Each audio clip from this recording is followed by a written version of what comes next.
Shalom, glad to see you. Welcome to Gibeon Church. Di sini bukan tempat untuk orang sempurna, tetapi kita telah disempurnakan oleh kuasa Injil dan kasih karunia Kristus. Hari ini kita memasuki perenungan katekismus week yang ke-21. Seperti biasa saya akan membacakan pertanyaannya dan kita bersama-sama akan membaca jawaban dan ayat Alkitabnya. Apakah semua orang yang terhilang bersama Adam diselamatkan melalui Kristus, saudara? Tidak. Hanya orang-orang yang dipilih Allah dan dipersatukan dengan Kristus oleh iman.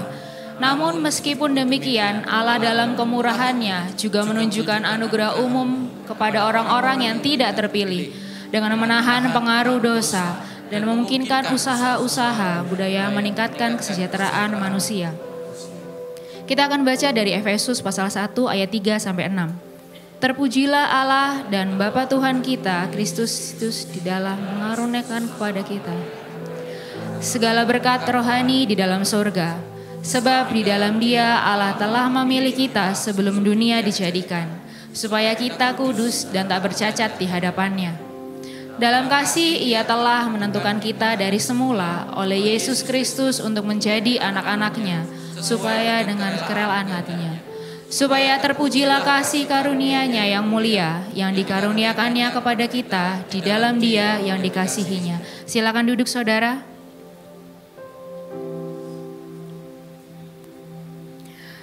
Saudara-saudara yang terkasih, pernahkah kita bergumul dengan pertanyaan, mengapa Tuhan tidak menyelamatkan semua orang? Mungkin kita berpikir, jika Tuhan memang adil, kenapa tidak semua orang diselamatkan? Pergumulan ini akan terasa semakin berat jika mungkin orang-orang terdekat kita, saudara, ataupun sahabat yang telah lebih dahulu dipanggil Tuhan tapi belum sempat percaya.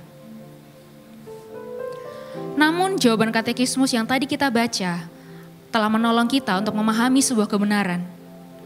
Dalam Roma pasal yang ketiga ayat yang 23 dan Roma pasal 6 ayat yang 23 menyatakan bahwa kita semua telah jatuh di dalam dosa dan telah kehilangan kemuliaan Allah. Dan upah dari dosa itu sendiri adalah maut. Yang artinya upah yang adil bagi kita semua, bagi saya maupun saudara, seharusnya adalah kematian yang kekal. Tapi puji Tuhan saudara, Allah telah memilih dan menunjukkan kasih-Nya kepada kita dengan mati di kayu salib, bahkan saat kita masih berdosa.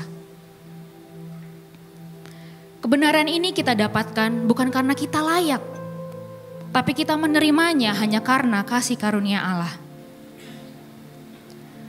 Bahkan dalam ayat yang kita baca, Allah juga menunjukkan kasih-Nya dengan menjadikan kita anak-anak-Nya. Itu adalah berkat rohani bagi kita semua. Kita dijadikan anak-anak-Nya. Hal ini sekali lagi menegaskan bahwa kalau kita dipilih, itu bukan karena kualitas baik yang ada dalam diri kita. Itu semua semata-mata hanya karena kasih karunia Allah. Tapi di sisi lain, jawaban katekismus juga berbicara bahwa adanya kemurahan Allah dalam bentuk anugerah umum yang dinyatakan bagi setiap orang. Melalui seni, ilmu pengetahuan, udara yang kita hirup, bahkan makanan yang kita konsumsi sehari-hari. Bukankah itu adalah bukti kebaikan dan kasih Allah bagi semua orang? Bahkan bagi mereka yang belum percaya. Dan sebagai orang-orang yang telah menerima anugerah umum, terlebih anugerah keselamatan di dalam Kristus, apa yang seharusnya menjadi respon kita? Pertama, kita patut bersyukur karena mendapatkan anugerah khusus itu di dalam Yesus Kristus. Walaupun sebenarnya kita tidak layak saudara untuk menerimanya. Kita diselamatkan bukan karena kualitas baik dalam diri kita. Kita tidak lebih hebat daripada orang lain. Semua murni hanya karena kasih Kristus. Itulah sebabnya saudara, selayaknya kita tidak perlu untuk berbangga diri. Justru kita dipanggil untuk memiliki kerendahan hati dan juga melihat orang lain dengan penuh kasih. Sehingga kita memiliki kerinduan untuk dapat mengabarkan Injil kepada mereka agar mereka dapat mengenal kasih Kristus. Yang kedua, saudara, sebagai penerima anugerah umum, seharusnya kita menggunakan kemampuan yang Tuhan telah percayakan kepada kita, baik dalam pendidikan, pekerjaan kita, bahkan relasi kita dengan orang lain. Anugerah umum yang kita gunakan itu bukan untuk kepentingan kita sendiri, melainkan sebagai sarana untuk menyatakan karakter Allah kepada dunia. Karena dengan menghidupi nilai-nilai Injil dalam setiap aspek kehidupan kita, kita menjadi saksi Kristus bagi dunia yang rusak dan gelap ini. Sehingga melalui kita, dunia bisa mengenal Kristus dan juga mengenal Dia sebagai sumber segala anugerah. Saya undang saudara untuk bangkit berdiri.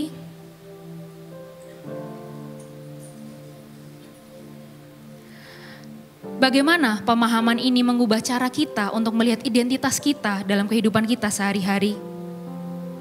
Jika memang benar kita telah dipersatukan dengan Kristus, apakah semua itu sudah terlihat melalui kehidupan kita? Hari ini saya mengajak kita semua untuk bertobat di hadapan Tuhan.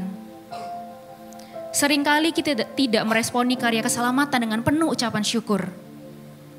Kita take for granted untuk semua ini. Kita juga sering lalai dalam menggunakan kepercayaan yang Tuhan telah berikan kepada kita. Karena itu, mari kita datang dalam pengakuan dan meminta kekuatan Tuhan agar hidup kita sungguh menjadi saluran kasih karunia-Nya. Mari kita masuk dalam doa pertobatan secara pribadi. Saya persilakan.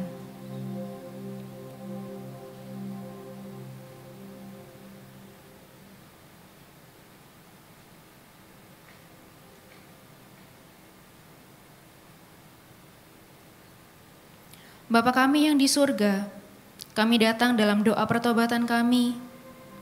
Ampuni kami jika kami seringkali take for granted untuk anugerah keselamatan yang telah kami terima.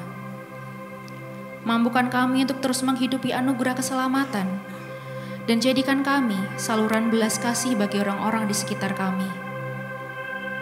Biarlah setiap talenta yang telah Kau karuniakan kepada kami dapat digunakan untuk memuliakan nama-Mu saja.